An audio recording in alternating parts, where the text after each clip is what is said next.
You came across something from Adrian Wojnarowski, of course, super insider for ESPN, broke some interesting news today with regards to Nike and the Portland Trailblazers. Yeah, so if you're familiar with the certain name, Phil Knight. Phil Knight is actually the guy who created Nike.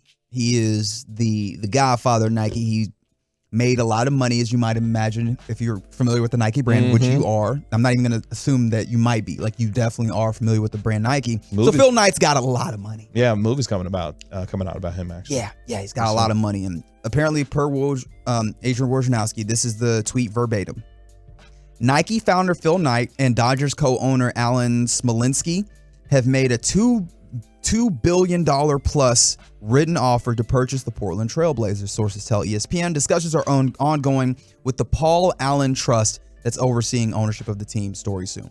All right, so to give a little context and make this more accessible to everybody, the reason why I mentioned and emphasized the Paul Allen Trust is Paul Allen, formerly one of the co-founders of Microsoft, another guy who had a lot of money, owned the Portland Trailblazers and the Seattle Seahawks. I said owned because he passed away in 2018. And so his trust, his estate, or whatever you would like to call it, that ownership is transferred there. And Paul Allen, part of his trust, or there's a legal obligation that those teams should be sold once he passed, and that money should be used for endeavors that were near and dear to his heart. Everything tracking right now? Okay. So I think that's where Phil Knight comes in. He's like, hey, that's available. I'm going to go buy that. Apparently, though, the Blazers have said it's not for sale. But let's ignore that. Think about the idea of Phil Knight spending $2 billion plus with another owner, Smolinski from the Dodgers, to buy a basketball team. Like, we're getting to the point where basketball teams cost so much money. But the thing that I found interesting about this is we are seeing more and more team owners that have just FU money, right? Like, just an ungodly amount of money. And early on in sports, owners kind of treated basketball teams or sports teams in general as vanity projects. This is a thing that I have because I want to have a sports team. It means something to me. I'm not expecting to get money out of it. This is just something I'm pouring into for the pride of having a basketball team or a sports team. Right. We got to a point, though, and it felt like, I think a lot of people have decried this, especially locally, where a lot of people worry that teams or owners are looking at teams as simply a revenue source. Okay. Especially when we saw a lot of hedge funds getting into this and stuff like that. It's just, they're just trying to make the Mets. They're just trying to make the revenue out of the team. They're not using this as an endeavor and trying to win at all costs, because win at all costs means that you might be in instances where you're not making money. It's just another asset in the portfolio. Right. But when you get back to now, these uber billionaires are spending money like Phil Knight on these teams, it made me wonder. The Ballmers of the world. The Ballmers, like you mentioned, the Steve Cohen, new owner of the New York Mets. Are we going to get back to a place where team owners operate more like they once did, where this is more of a vanity project, they're just trying to win? I think that depends on the owner's motivation. You know, I think, for example, like in Steve Ballmer's case, you know, owner of the Los Angeles Clippers, you know, he didn't buy this for the money. Let me tell you. Correct. No, he did not. And when he bought the franchise from, you know, Donald Sterling, it was more of, how do we turn the page from what was the distraction and what Donald Sterling was as an owner and the perception of the Clippers, and now changing that to a team that's relative in Los Angeles that will compete long term, because he did not want to be just another game in town. When we know, for example, with the Lakers will always be the number one team in town. Yeah, there's just a history there. But one thing that I want to make note about with Steve Ballmer's, that guy's a fan. Have you ever seen him sitting courtside? Exactly. That man be red in the face cheering on this team. Like, he is a fan in such a way. And according to Google, as much as you can take from that, his net worth is $84.5 billion. Yeah, so he's got real money to be able to do this on his own, you know, without, you know, public funding. He can do all of this stuff by himself. And when you couple that, you mentioned him being a fan and someone who's trying to make a name for himself within the basketball community, because I don't think this is the first time he had tried to purchase a team in the NBA.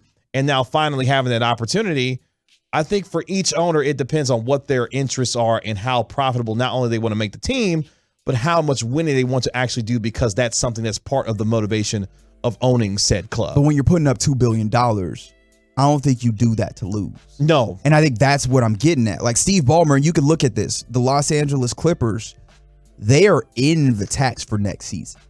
They're in the luxury tax for next season already. And he won't mind paying it. Exactly. One thing about the Warriors that we talked about is that the reason why they're so good is that they had homegrown players in Steph and Clay and Draymond, and all of those guys are making at least $25 million, with Steph and Clay making over $30 million. And they're in the luxury tax, and they've been paying a repeater tax, which is something that for years. The whole reason that you have those things in the salary cap is that they are supposed to be prohibitive. People aren't supposed to want to pay that, but they are just making money hand over fist, being so good. And of course, part of this is that you want to be good, that they're fine paying that luxury tax. And I'm wondering, you look up and Steve Ballmer's paying luxury tax. The Warriors are paying luxury tax. Could you now add another team in the Western Conference that is more than willing to say, screw the books, pay the luxury tax, we trying to win? Yeah, and because these leagues, specifically with the NBA, which we're talking about here, you know, it's designed, quote unquote, for parity. The idea behind the salary cap and paying, you know, luxury tax and repeater tax year over year is that we're telling you as an owner that this isn't designed for you to keep these teams together, that for guys to be able to have mobility and go other places, be able to play for different teams, to create, quote unquote, parity in the league. When an owner says, well, screw that, I'm going to continue to keep my team together regardless of how much it costs, well, it kind of throws off the system. In Golden State's case, they're willing to continue to pay year over year over year repeater luxury tax because they believe that the guys that they have are better than what they can go get out on the free agency market. And to be fair, they also had the proof of concept, right? Like exactly. They had seen that the team was good. They paid all that money in, and they just kept it rolling. And they kept winning. So we're going to continue to pay this repeater tax because we feel like the guys that we have are better than what's out on the free agency market, which is interesting because now, you know, you're talking about, you know, the repeater tax, luxury tax, and specifically with owners and the motivation to, you know, either win or have these vanity projects. You know, let's just think about it down here with Dallas. That was the point. That was the next step, is that you've got an owner who is worth some like $4 point some billion. Of course, again, I don't know how much of that is liquid and all those other things.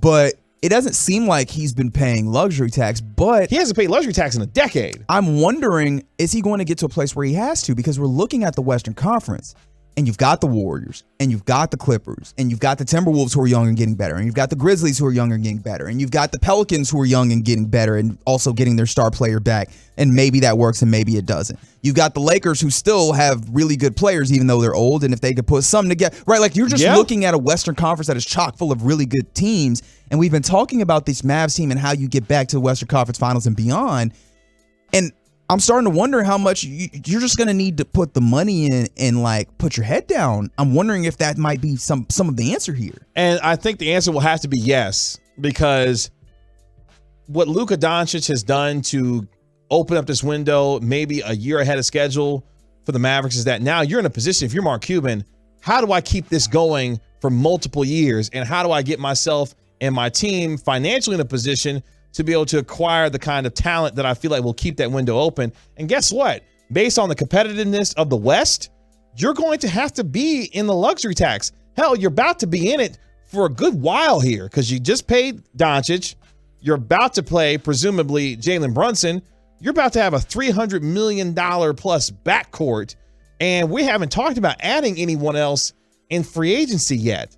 So, or via trade or whatever the case may be. It would have to be trade. Yeah, via trade, whatever the case may be.